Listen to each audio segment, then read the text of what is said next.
all about targeting tidewater salmon, Chinook, pinks, coho with my new favorite lure, the Wicked Lure Spinner. And also we just talk about the dynamics of how to use a tide table to figure out where on the river to fish for these often elusive salmon.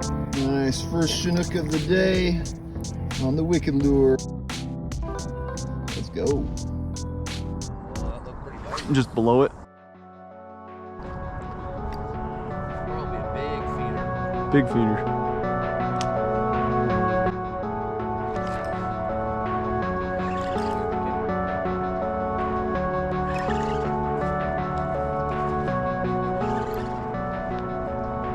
Another nooker. Keep track, right?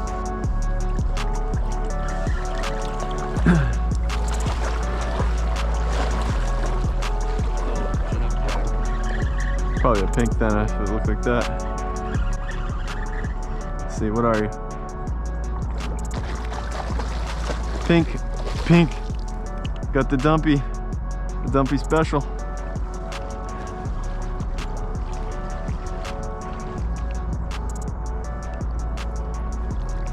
Oh yeah. Yeah. So much fun, dude.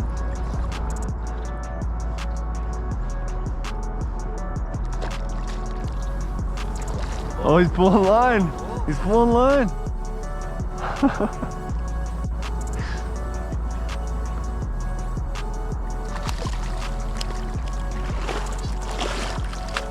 Oh, this thing is chrome, dude. All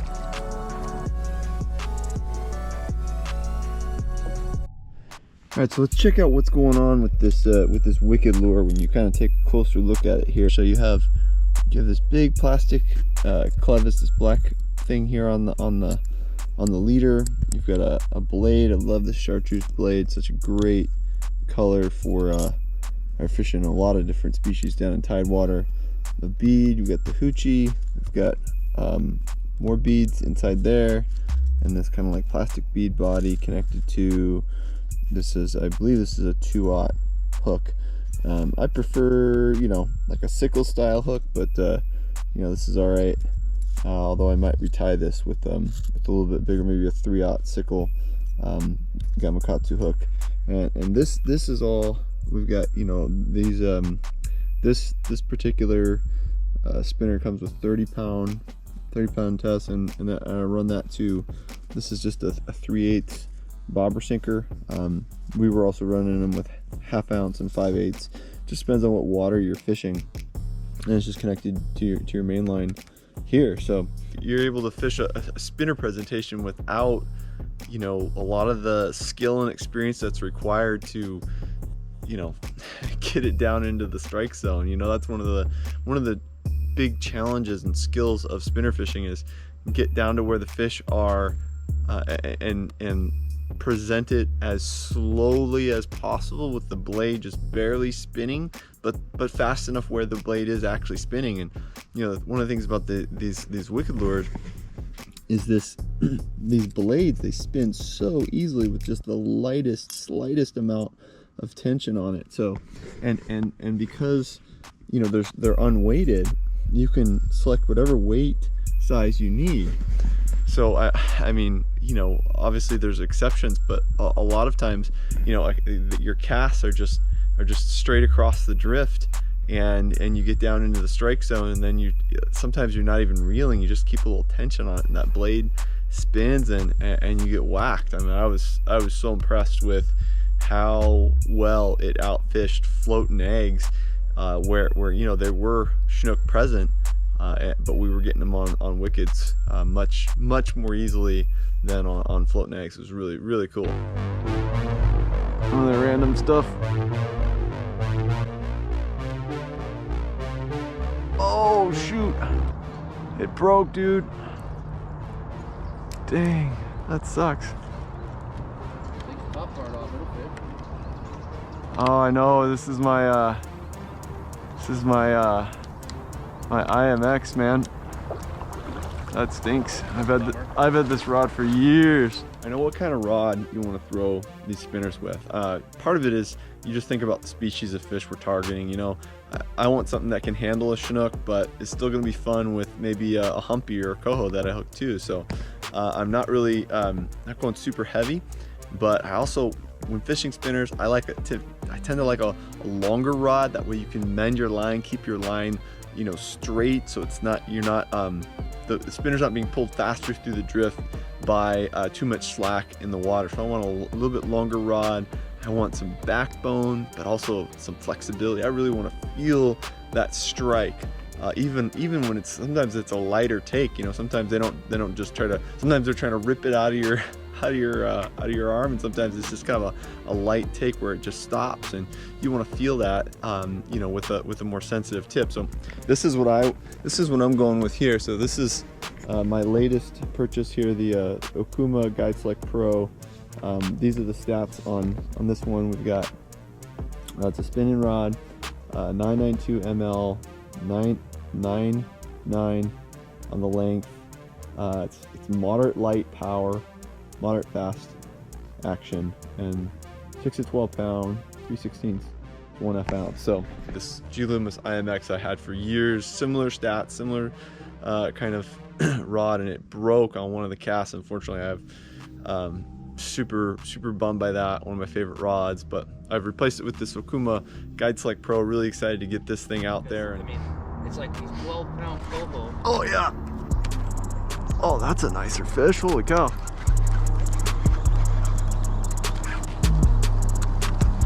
What do we got here? Yeah, that's a nooker.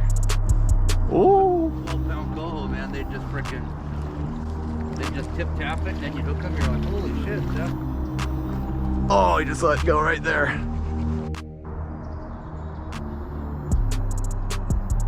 It's the first fish I've ever hooked on this.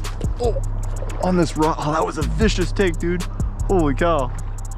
Man, that was vicious. This is the first fish I've hooked on this rod that wasn't under a float. Like from the middle to 1/3 from the... Yeah, it's exactly where they've been biting. That was only 2 casts from the fish I had hooked. There might be a pile of them right over here. You know, one of the things that people struggle with when fishing, you know, this early river, you know, Chinook fishing in particular, you know, the order of the runs, right? It goes Chinook and then pink and then coho in the rivers. And one of the things people can struggle with is just the tidal factors. You know, if you're a buoy 10 fisherman, you know, you're used to this. You know what that's all about, right? In terms of following the fish through the, you know, reading a tide chart and going, okay, the fish are going to be here and that's where I'm going to fish. Well, a lot of folks don't, you know, have that figured out. I was at one tidal river and some kids were, you know, they were casting and they were like, you know, and I kind of already fished it a little bit. I was like, okay, this tide is wrong for this river, and I you know, I was fairly new to fishing it. They were fishing and they're, oh yeah, last week was, you know, way better, and for some reason the fish aren't here this week. Well, you know, tides are in every 2 weeks. The same tide kind of rolls around in the same time frame. So one week, if you're killing it, the next week you're gonna have the exact opposite tides, and then the next week you're gonna have those same tides again where you were killing it. Now that doesn't stay throughout the entire run, because you know, the tidal nature of fish of a particular run is more predictable in the early part of the run. Once you get later in the run, those fish are more urgent and they'll come in on multiple different tides, and they won't hang around in tidewater the same way they do in the early part of the run, because they're urgently screaming upriver, you know, to get to the spawning ground. So it's really something that's early in the run, like we're talking late August, early September for some of these Puget Sound rivers.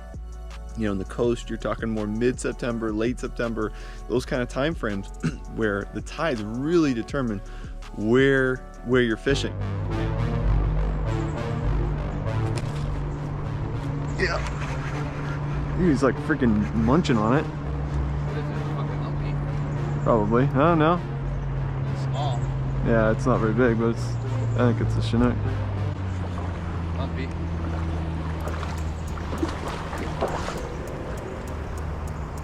Come on, get out of there. Do a little switcheroni. Yep. Oh yeah. Huh? It's a bigger humpy.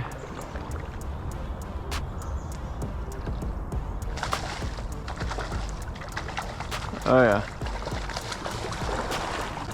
Nice. Mm-hmm.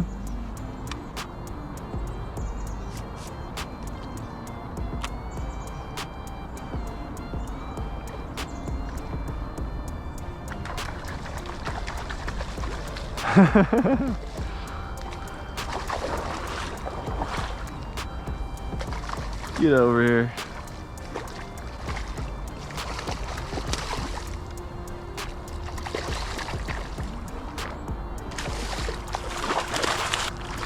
There we go. Oh yeah, chromer, dude. Chromer humpy. There's three kind of behaviors in tidewater that's important to understand. Number one is, you know, fish really, they come in on that low slack as you go from ebb to flood. That's when most fish decide to head into the river from the saltwater. But really, anytime through that flood tide, and especially the first 2 hours, maybe 3 hours of that incoming tide, that flood tide, that's when fish are heading into the river. Now, on the switch from flood to ebb or high slack, fish will do one of two things. This is important to understand, is they will often commit to going upriver on that ebb tide. So if you're fishing, you know, a hole that's just above tide water, and you're like, oh no, the best bite will often be on the ebb tide, because those fish from the tidal areas are deciding to head upriver, and then they enter your fishing spot on that around the time of that ebb, as it goes from high slack and on down. But the other thing that happens is some fish won't commit to going upriver, and they will flush back down through the tidal areas with that ebb tide. So if you're fishing, as I was last week, I was fishing this very tidally influenced spot, and probably about halfway through the ebb, the river started to get a lot of its original definition that it had before the flood came through and kind of raised the water level, and it gets all slow and wide and all that. So with that definition, these fish though decided to hold kind of right in front of me, and I was able to limit out in half an hour with floating eggs, just fishing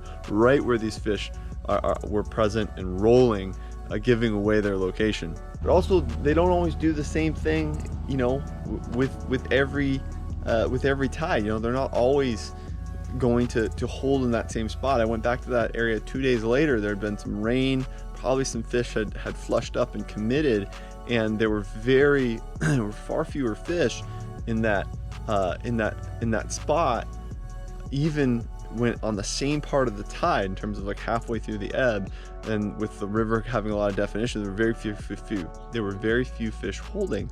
But on the flood, fish were just coming through there, where they were swimming right and blowing right by us, and so it made it difficult to get them with floating eggs because they weren't concentrated in any one spot. And that's when we were really doing the damage with the wicked spinners, just covering water, sweeping it across. We were picking up chinook, pinks, and just having a blast. You know, covering water with the wicked spinners. It was so much fun. It's my new it's my new favorite lure.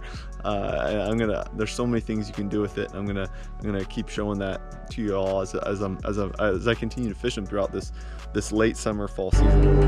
Fish. Well, don't go too far. You won't see them again.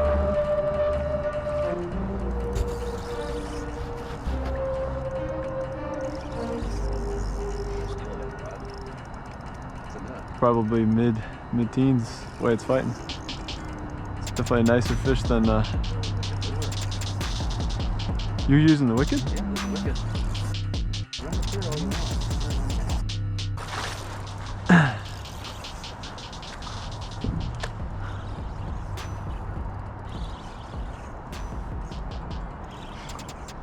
Oh yeah, it's a fresh one too.